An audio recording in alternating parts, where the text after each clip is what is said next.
This video is going to look at the international date line. The international date line is an important line of longitude. If you're not sure about longitude, you should watch the earlier video about that. In that video, we saw on this map that the prime meridian, which runs through Greenwich in England, is given the number of 0 degrees, and all other lines of longitude lie to the east or to the west of the prime meridian. We also said that eventually the east and the west will meet on the other side of the world.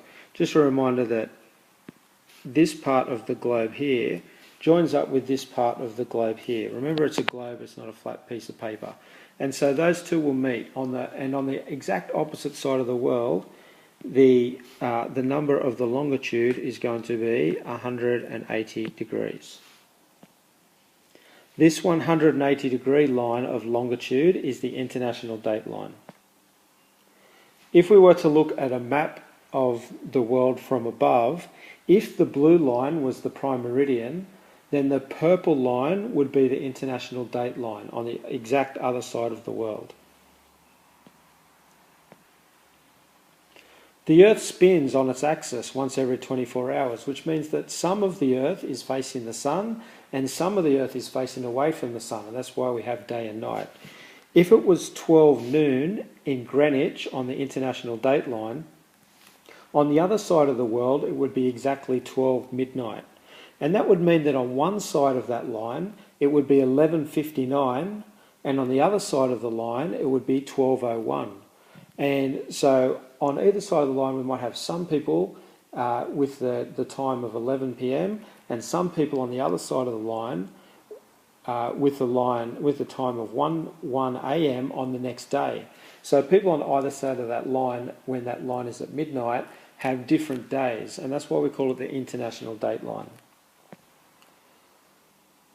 On this map of the world, we've made an adjustment, and instead of putting the prime meridian in the centre of the map, we've put the prime meridian over here at 0 degrees. We still have all of our lines of longitude going to the west in this direction. Our lines of longitude to the east go in this direction and then go off the side of the map and reappear over here. And so these are all of our eastern longitudes. Both of those will meet here at 180 degrees, and that is the international date line. This leaves some countries in a difficult situation where people living on either side of the line will have different times and they'll be experiencing different days. So the international date line has been moved around a little bit so it doesn't fall in a straight line like this. Instead, the international date line looks like this, and we can see that up in this region what they've been able to do is to keep all of this area in the one time zone and not to be cut by the international date line.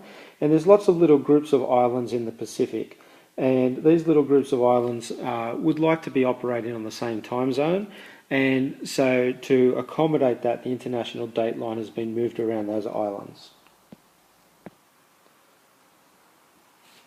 So because lines of longitude are all the same distance, they don't have any bearing on climate, we don't have as many important lines of longitude as we do for latitude, but these are the two main ones. We've got the prime meridian at 0 degrees and the international date line at 180 degrees.